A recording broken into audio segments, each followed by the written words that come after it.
And people, let's stand and sing our opening song. Here we are together in our interfaith church, glad to be together on this Sunday morning.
And you can be seated. And our invocation, thank you, Creator Source, for bringing us all together. As we come together, we open our hearts in gratitude for this space, for our opportunity for friendship, and our connection to Spirit. And with this, we say thank you. Let's just feel the gratitude we have that we have this community, some present, some virtual, some rotating in their own circles, yet a part of this community. We have each other, and we have a space. And now I want to welcome all of us to our service today. We are Lake Superior Interfaith Community Church. We are led by a board of trustees. We are a community of 8 people guiding us. 5 of us vote, 3 of us advise. We are really doing a wonderful process, all of us, not just the board, with our renewal of our church. And we are grateful that we have each other to do it together with. Our speaker today is John Schneider, an almost annual, nearly annual speaker for us. And I'm going to just read a couple of the lines from his bio. You can find the whole bio on our website. But John has been on a spiritual quest for half of his life, and he strives to make sense of spiritual principles and the teachings of the masters, and to share it. And indeed, because in that sharing is, here are the words, sharing deepens the passion and community strengthens us. When we share together, we do strengthen each other. We do build the energy. So he's on that, and he's going to bring us his message for today and a really powerful meditation that will be about 10 minutes long, and it'll be recorded, and we can be able to really sink in with that. And then also we have an announcement that upcoming on solstice, on June 20th, we have a drumming followed by a supper potluck, and then we have our burning ceremony for attracting like-minded people to our community. So think about that date. It's a Thursday at 5 o'clock, and then at 6 o'clock is the supper, and then at 7 o'clock is the burning ceremony for about half an hour, so you can come for whatever parts you can or you want to. And we have, here it is, we have this book to announce. I received this in the mail this week through the church. Carol brought it over to me. And it's by Dan Rogers. And Dan Rogers was a very long-term member of this community. He was on the board. He is a blind man who is a psychologist, and he's retired now in Rochester. And he's come out with, quote unquote, another book. So I don't know about the other ones yet, but this is on Amazon now. And its title is Angels from the Stars, My Shocking Life with Angels. So he's laying it down. I read a little bit of it so far already. He's laying it down about the conversations he has with his spiritual guides who call themselves angels, and they also acknowledge that they're also spiritual guides. And it's wild. It's wild. He has some big past lives, and he's hearing about them. And so my encouragement through him is go to Amazon, take a look. We also have this book as a gift to pass around. Carol's got first dibs, and so we can share it as well. And as we read it, I think we might want to have him on as a speaker sometime, even if it needs to be on Zoom, because it'll be worth it, because it's a big book. All right, my friends. Now we will have our next song. Morning Has Broken, number 6 in Wings of Song. And we will stand.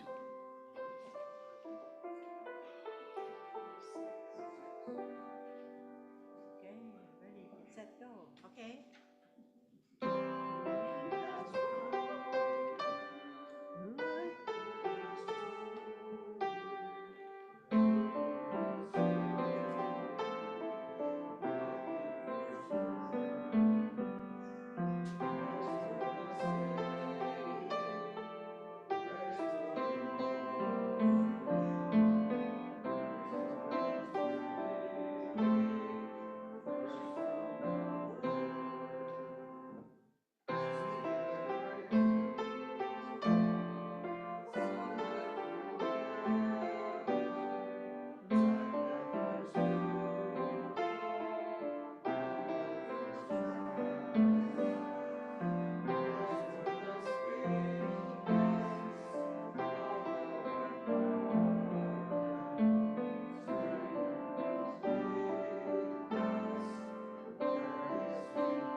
And now, with your prayer card, stay standing.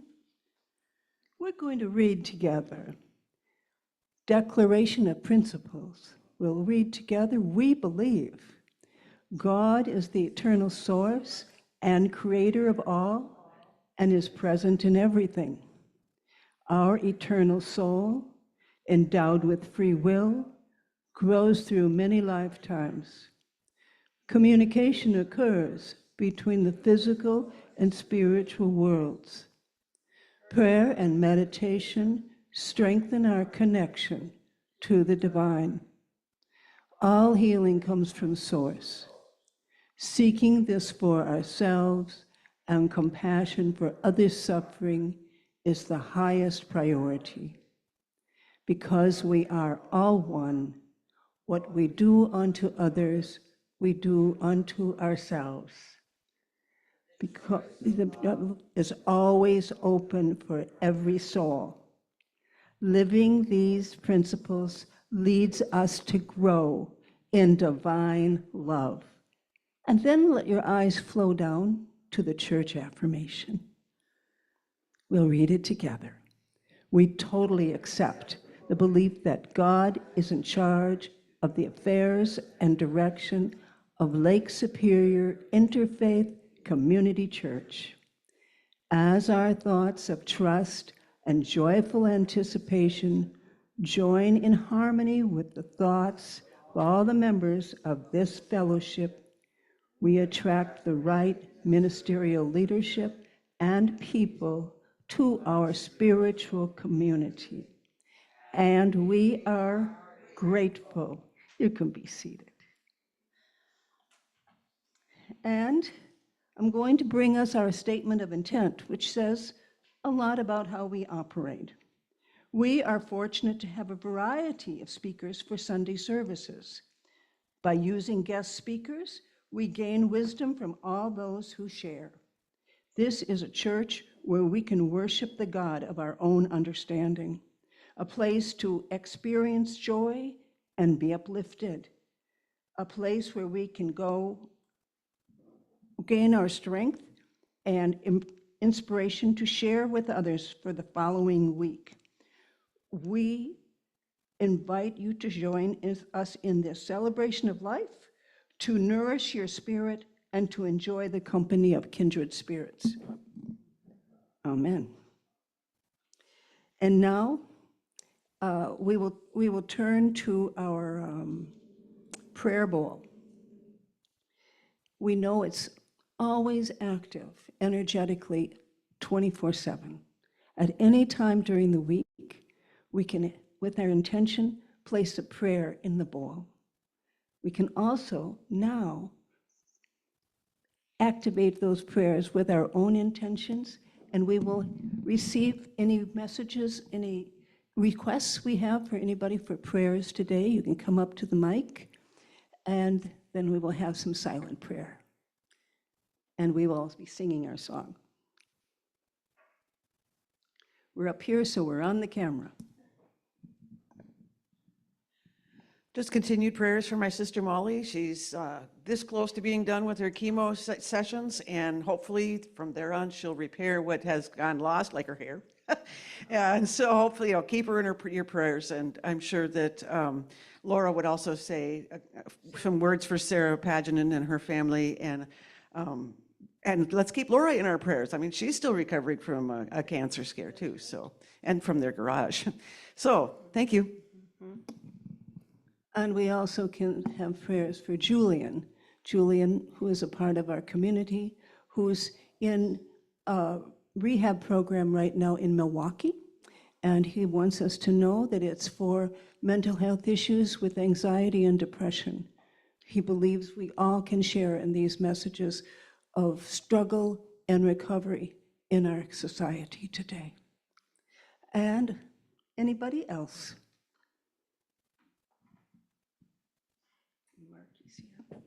Continued prayers for our Marky Mark, who's getting better and better every day in every way. I see it, Mark. Amen. Thank you. And we also pray sometimes when we choose to remember Stephen Arculary, an extended member of this community, who's healing his amputated leg and learning about to use his prosthetic. Now, it's been a very long journey for him. And his wife, Mitzi Doan, has spoken here, and they have been community members in extended way for many, many years. Anybody else? Then, as always, I'm going to bring Gaia. Gaia in her ascension, and all of us with her, all of nature, and all of humanity and nature that are in such deep, deep struggle, deep, deep misery. And may we bring full compassion with our hearts. As we keep our resonance high, we hold that compassion and that trust in the journey, that we are all souls come here in some way to be part of this time. So blessings to all, very much blessings to nature, Gaia, and all of humanity. And now we will sing our song in the silence.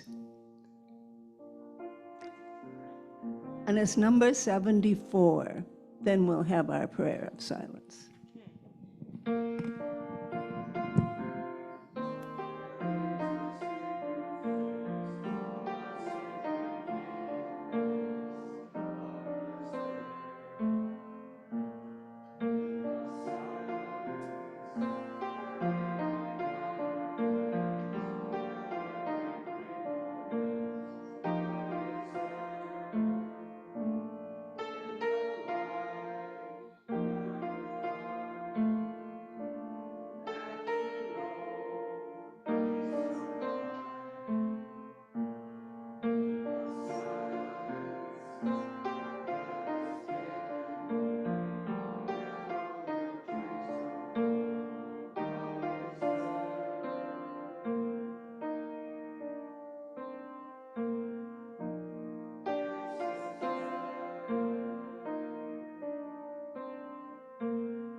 And now, my friends, we turn it over to John.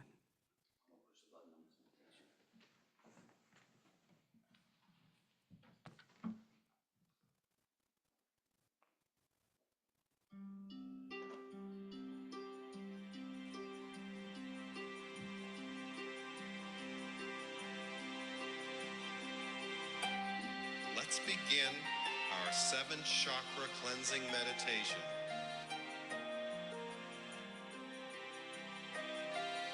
Relax and get comfortable.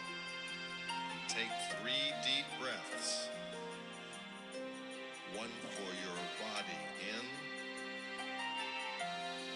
and out. 1 for your mind in and out. For your spirit in and out. Try to let go of the worries and tensions of your day and breathe in and breathe out and relax. Close your eyes. Picture a brilliant white glowing diamond shape suspended above your head. Now let's draw down that healing, cleansing light from this diamond, the diamond of the goddess, into your body and into your chakra centers.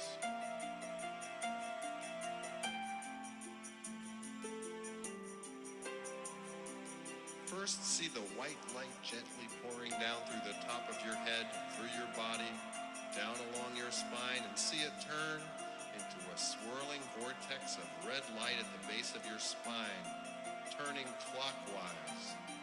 This is the first chakra, the place where your kundalini lies, the sleeping snake, awaiting to be awakened by your intention to awaken it.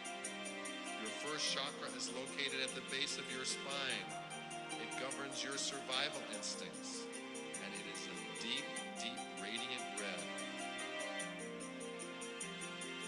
Know that this red light is clearing any blocks or problems you may have in your root chakra.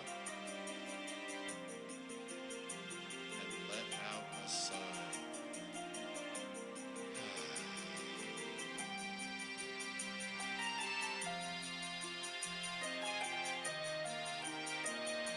Your red root chakra is now clean and balanced.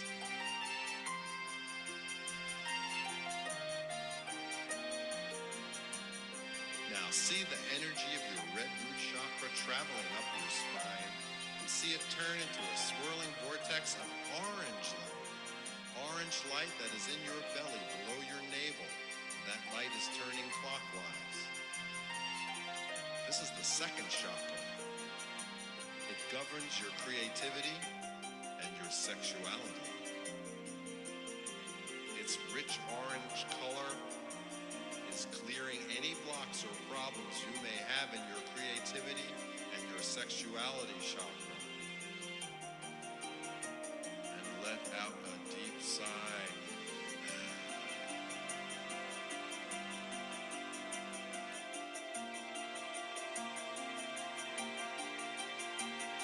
Your orange creativity chakra is now clean and balanced.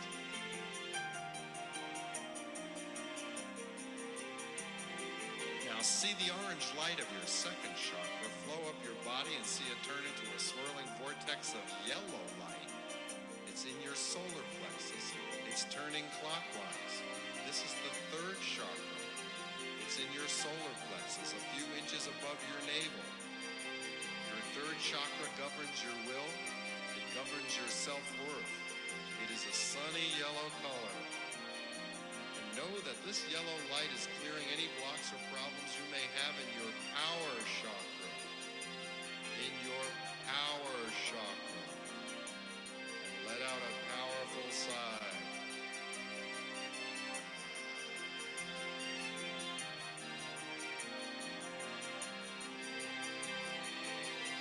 And know that your yellow power chakra is now clean and balanced. see the yellow energy of your yellow power chakra flow up from your solar plexus and turn into a swirling vortex of green light in your chest. That light is turning clockwise. You're now in the fourth chakra of your body. This is your heart center. It's in the middle of your chest. Your green heart chakra governs your ability to love and to forgive, to receive love, to receive forgiveness.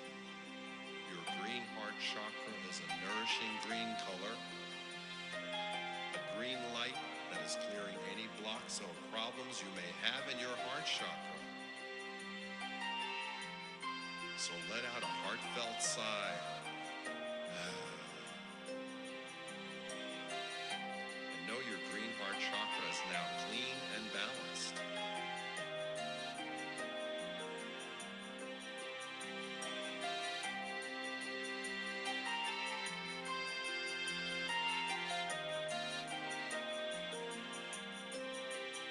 Now see the green energy of your heart chakra flow up your body and turn into a swirling vortex of blue light in your throat. Turning clockwise, of course. This is the fifth chakra. It's located in your throat, in the middle of your neck. It governs your ability to communicate and express yourself. It is a clear blue color. And know that this blue light is clearing any blocks or problems you may have in your throat chakra.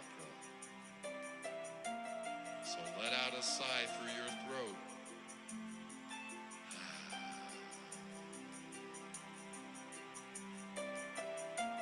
And know that your blue throat chakra is now clean and balanced.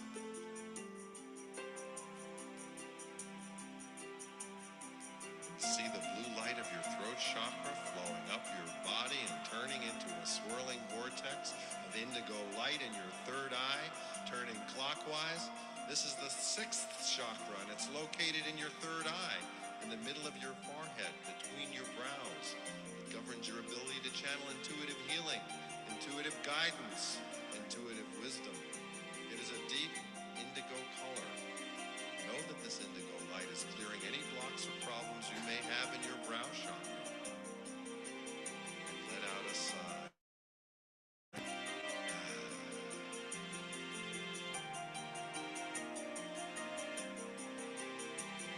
Your indigo brow chakra is now clean and balanced.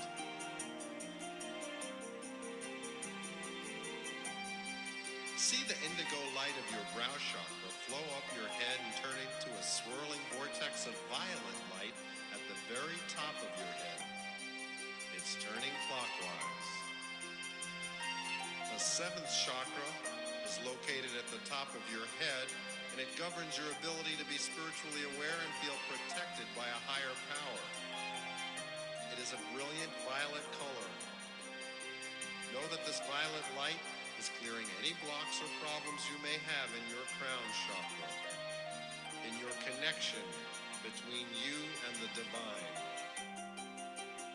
So let out a sigh.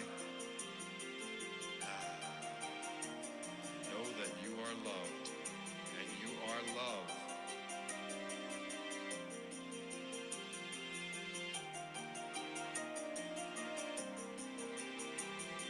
Your violet crown chakra,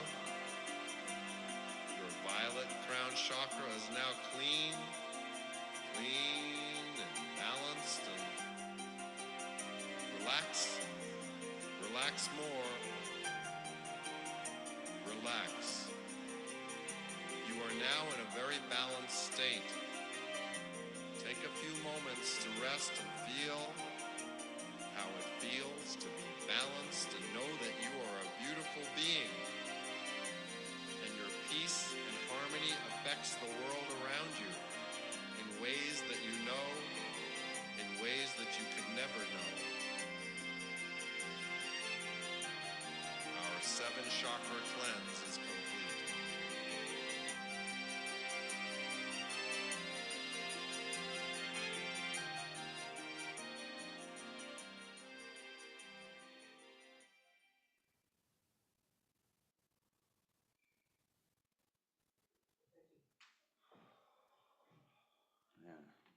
I might not have been the move. A little too grounded. I love that meditation though. William Blake said, if the doors of perception were cleansed, everything would appear to man as it truly is. I really like that idea. Cleansing the doors of perception. And thinking about that meditation and stuff, whenever I connect with my chakras, I feel like I'm connecting with who I really am. And maybe that process is cleansing the doors of perception.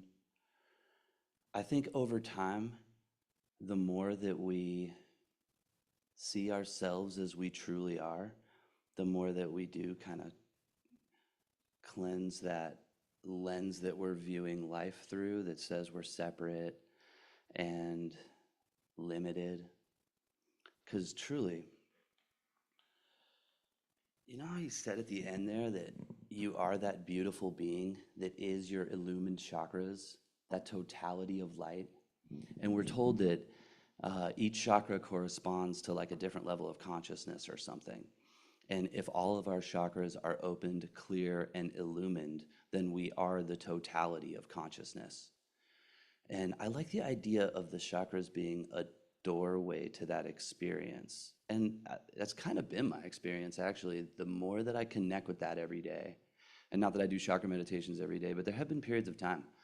And when that was happening, I noticed that things in my life were moving more smoothly, because I was opened energetically in all those different ways. And yeah, I found that the challenge is to revisit that place, you know, to reconnect with my own divinity.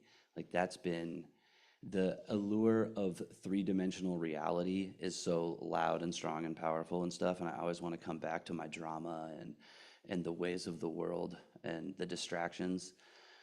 And I've been thinking about this idea of you can't serve two masters. And I'm frustrated by that idea because I don't know. I don't think of the way of the world as a master necessarily, but I guess it is if it's running my life. And I do my best to be my own master in the sense of like, I make the decisions, not my addictions or my body or my desires. I choose what I want to do with my attention and my time and what I ingest and how I view myself and my relationship to reality. And because, dude, our divine presence is always at the front of my mind because I'm constantly consuming information that's telling me that we are divine beings. We are the totality of God in a body. And we have access to that, and we can experience that anytime we care to put our attention there. It's a thought away. I think it goes that the Buddha became the Buddha by not getting up from the tree until he realized his wholeness and his relationship with everything, with the one thing. And that Jesus's not ascension, but maybe awareness came after the 40 days of I'm not leaving this place until I understand how I'm the presence of God. And I've been thinking about that as it relates to serving two masters, because if I want to experience myself as the presence of God, then I can't be serving the God of Mammon and be not a victim to, but maybe a slave to, like eating snacks or distracting myself with things. Does my attention have to be solely focused on divinity at all times to experience that aspect of myself? I think if I want to experience it all the time, it kind of does. And I'm kind of frustrated by that because, as I said, I want to be distracted sometimes and just tune out of my own divinity, which seems silly because there's all the freedom. So round and around I go. I think the price of the freedom that comes from the experience of our own divinity is all that like worldly stuff, you know, pursuing worldly pleasures and stuff. And I'm trying to find a balance in there. And I don't know if there is one, because I'll meditate for like an hour every morning just so I wake up in negativity. As soon as my eyes open and my brain turns on, I'm judging myself and my life, and I want it to be different, and I'm frustrated that it isn't. And so I have to sit for an hour to redirect, tune, and orient my focus to the truth of our oneness with the presence of God within us, within me.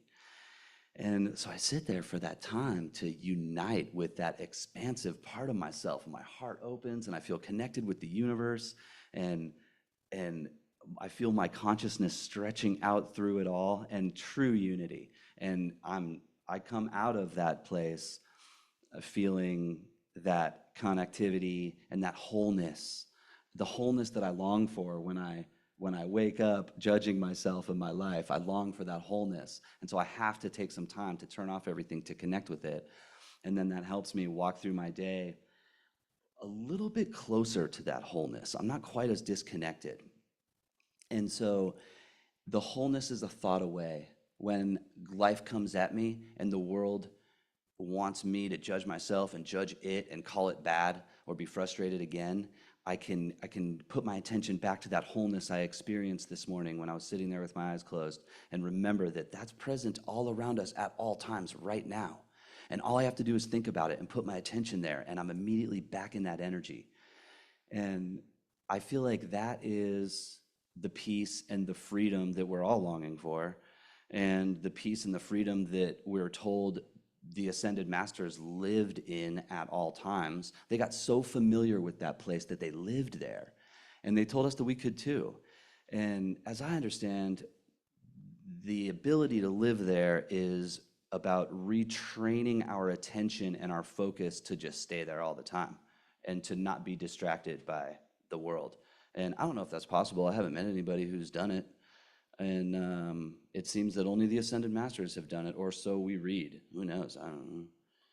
But I have met some people who seem really connected, and they practice this awareness multiple times a day, maybe an hour in the morning and an hour at night, to stay familiar with that.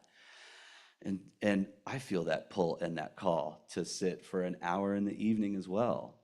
And that's kind of cutting into my mammon time, if I'm honest. I kind of want to go ride my skateboard down a hill as fast as I can, or any number of things, and not sit for an hour and focus on my own divinity, which, saying that out loud, sounds so stupid. You don't want to sit for an hour and focus on your divinity and the infinite expansion of your presence in the universe, and to unite with that and feel wholeness? That makes no sense. And yet I find it difficult to turn myself back to that place. It's weird. It's weird. It's weird when the gift of heaven lives in your heart and you're like, I'd rather eat these snacks and watch this show. So stupid. I think it's stupid. I judge my choices in that way. And not like, I don't get down on myself about it, but I do acknowledge that it goes against what I say I want if I want to experience my own divinity. And it isn't as rewarding. I know I'm always glad when I sat and experienced my wholeness. I never come out of a meditation regretting it. And I kind of often wake up the next morning regretting my choices of eating snacks and watching shows the night before. And I like this guy that I pay a lot of attention to, says that regret is your guideline. And I love that idea that regret can be the thing that tells me if I'm on the path or off the path. Do I regret my choice? And yeah, so often the cheesy pretzels aren't worth it. Yeah. Sometimes I just enjoy the thing. We're on earth. You savor the flavor. Okay, yeah, I wouldn't judge anybody else for making those choices, but do I want to experience my own divinity or not? Do I want to be the wholeness that I'm told we are? How many nights am I going to spend snacking and watching instead of choosing wholeness? This is the round and around I go in my own carousel. And I think the more that I know that my personal experience has been, the more that I make that choice of experiencing my own divinity, the more that I want that, more so than the distractions and these other things. And I think it's about training and programming our brain and our body to want that more. And it doesn't really matter one way or the other, right? Because we're at home in the presence of God right now, and I can eat my snacks and be at home in the presence of God. And the only reason that it's a point of contention in myself is that I want more than that. I want more than I want to say the pleasure that comes from like flavors and stuff and visual stimulation and whatnot, like getting lost in a story or something. Like I want a deeper experience. And so, and I feel this call in my soul, like yearning for more. The more that I experience meditations like that and these meditations with Dr. Joe that just take you there so far out into the infinite blackness that I forget about my body and I become one with everything. And getting in touch with the frequency of love that is the animating principle in the universe, and getting lost in that frequency and just feeling that wholeness fill my being to where I am nothing but that. That is so fulfilling and so rewarding and so expansive that there is no level of flavor that is worth that is worth trading for that. And having had the experience of that expansion and that wholeness, like reaching for anything else just seems silly. And so that's where I have that inner battle kind of, or conversation really, of just, what are you doing, man? Like, do you want wholeness or not? And no judgment, because we're at home in the presence of God right now. All we have to do is realize it. And so it's not a bad thing. I don't know that there is a bad thing on a long enough timeline. In eternity, it's all wholeness anyway, so it doesn't really matter. Enjoy your moment. It only matters to me because I just feel like I want to be reaching for something more and I'm not. So I go around with that. Yeah, I don't know. Anybody else feel that stuff? Yeah. No, not me ever. I know, right? Yeah. I think it's just a matter of where do we want to go? What do we want out of this life experience? And if I had a serious issue in my life, I would probably get about the business of experiencing my own divinity, because in there is the solution to all my problems, right? They tell us that when you seek the kingdom of heaven first, everything else is added unto you. And so if I want wholeness, if I want healing, if I want freedom, if I want love, then all of those things are added unto me after, or as I seek the kingdom of heaven. And where's the kingdom of heaven but within us and all around us? Didn't he say the kingdom of heaven is all around you, though you do not see it? So we are in the kingdom of heaven right now, because truly there's only one thing, right? The universe is one unified field of energy, and we're all the one energy, and that energy is taking shape as different forms. And how we perceive it is how it shows up. How we perceive ourselves and the world around us reflects back to us what we experience. And I know that my experience changes the more that I'm seeing divinity in all things. The more that I can put my attention on the divinity within the thing I'm looking at, and not seeing it for whatever it appears to be showing up as, the more fulfilling the moment is, the more fulfilling my experience is. And I don't know, that just seems like that's our work, is to do our best to see the presence of God in all things, especially in each other. When I want to judge my brother or something, God is manifested as this thing, therefore it's perfect. God is manifested as my choices, so they're perfect, so I don't really judge myself too much about that, though I do ask myself, what do you want? Action, reaction, right? If I make different choices, I'll get different outcomes. And so if I want to experience more wholeness, and if I want to experience more freedom, then it would serve me to get in touch with the source of wholeness and freedom, that kingdom of God within me. And the more time I spend there, the easier my life gets, the more fulfilling and rewarding my life gets, the more that I'm experiencing my own divinity and the divinity of all things around me. standing on the porch today looking out at the grass, and the wind is rippling through the grass, and the grass is doing that thing where it's waving, and you can see like the shade and the light reflect off of it as it's waving, and it moves through, right? There's a force, an invisible force moving through the yard, making this beautiful pattern. And is that not the presence of God expressing itself? Like saying hi to me, if I choose to see it that way? Because I could also be frustrated and grumpy about any number of things and not see the perfect wholeness and divinity that's in the yard staring at me as the breeze goes by. And that perspective is available to me anytime I choose to look for it, because the kingdom of heaven is around us, though we do not see it. It's not on the other side of a cloud. It's not in the future. It's right here, right now. And the presence of God lives within us. If I choose to see it, how can I see my own divinity? How can I see my own perfection and my own wholeness when I feel so flawed and imperfect and am judging myself all the time? I've found that I have to connect with that wholeness. I have to sit for that period of time every day and turn off everything other than that. Anything that tells me I'm not whole, or my chatter about how much I'm blowing it and suck at life and all that, I have to turn all that off and put all of my attention on the infinite presence of God within me and all around me, and just sit there and look and wait. And I think that's what the 40 days and 40 nights in the desert were all about. And the Buddha under the tree, just sitting and waiting. I'm going to sit here and stare into infinity until you tell me something, until you show me something. I want to experience my own divinity. So I'm going to sit here as long as it takes until that divinity awakens within me and I open my eyes and see it within me in all things. I think that's the process. I listened to these testimonials in the Dr. Joe community of people who have kind of done just that, like sat in meditation for hours a day because they have a cancer, or they want to heal some trauma, or they relationship stuff, or whatever their issue is.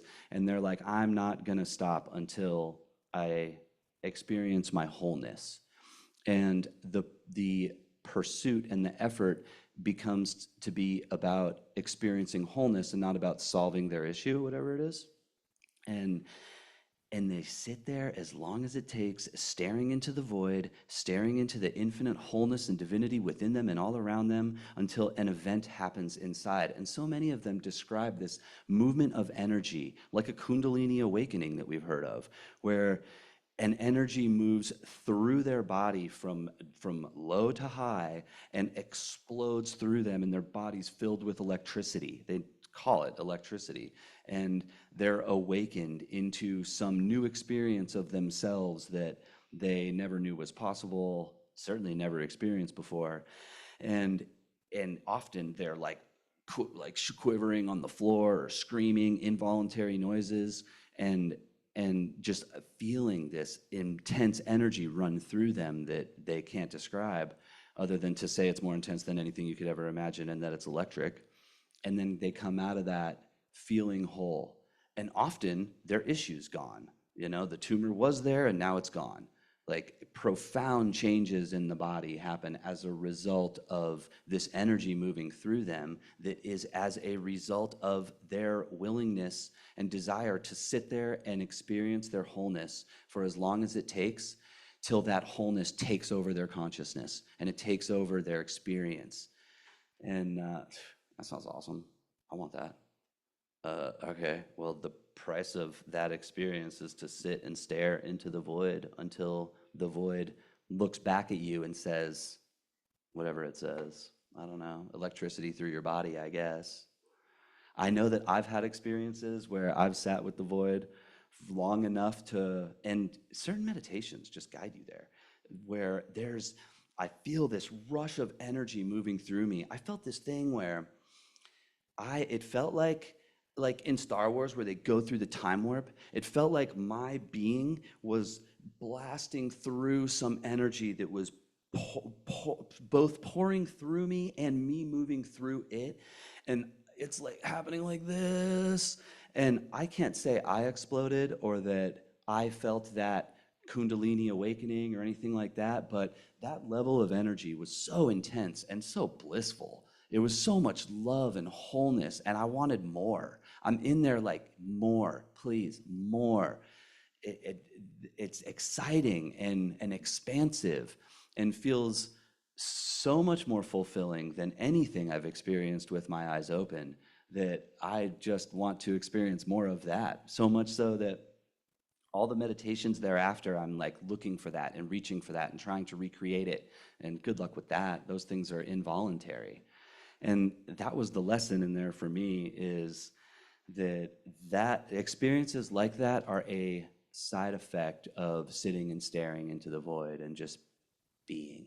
Just be, forget about your body, forget about your environment, forget about time, and just experience the expansive presence and the wholeness that is, and maybe something will happen. Maybe it won't. No expectations. The point is to be with the presence of God within you and all around you. And if that is the intention and the pursuit, there's a reward somewhere in there. And so I show up every day looking for that reward. You know, I sit in the chair every morning because of, as I said, like, I have to turn off the voice of self-doubt and judgment and fear and all of those negative emotions, and raise my frequency and my energy and my personal experience so that I can see myself and the world ideally as it truly is. I don't think I'm seeing it as it truly is because I'm still judging stuff and living in duality. But sitting every day helps me get a little closer to divinity. And for me, it's the baseline requirement to being the best version of myself. Bless you. I'm so not the best version of myself if I'm not doing this meditation every day, in whatever form it takes. It's a non-negotiable that no matter what happens, I have to do this or my life gets worse. And the longer I sit, the better it gets. And what is sitting other than connecting with our own divinity? That's what it's about, is sitting with the presence of God within us and just being. You know, God shows up for us every day, beating our heart, breathing our lungs, seeing life through our eyes, being the activity in our brain. That's God in action. The wind through the grass, the gift of everything beautiful that we see out there every day. It's so good. God showing up for us. And so I'll show up and chill with God for like an hour in the morning as a thank you, and hopefully to experience more wholeness. Yeah. I'll leave you with that.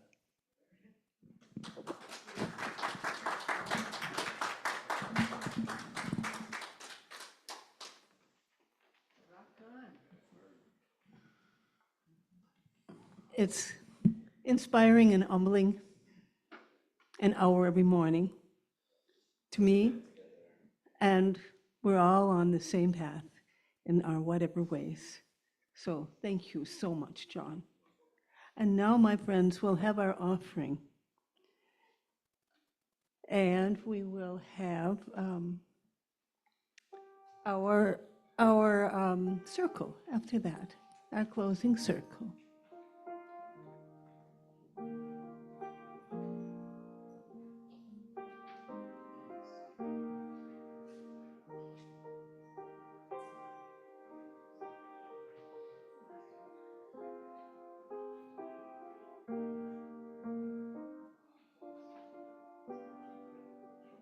Jerry, come on up. Thank you. Thank you, sweet. Thank you, sweet. Jerry, you hold this. Yeah. And could you please give us a prayer? Oh, thank you. And so what we have just listened to is a connection to the Spirit of God and the universe that each of us are. We are that connection. And we've heard how He does that, but we can do that too, any way we want to, taking that time to connect with the source of creation that is ourselves, but is in each of us but it's also in the universe. And when I went out to the universe, I felt it all too there. So we get to learn from each other. And the learning that we have, we can all make ourselves feel the light, compassion, love that we are. Amen, amen, amen. Thank you, Jerry. Well done. And now, my friends, your prayer card, if you want to use it, bring it to the circle. We will have our closing song. God be with you till we meet again.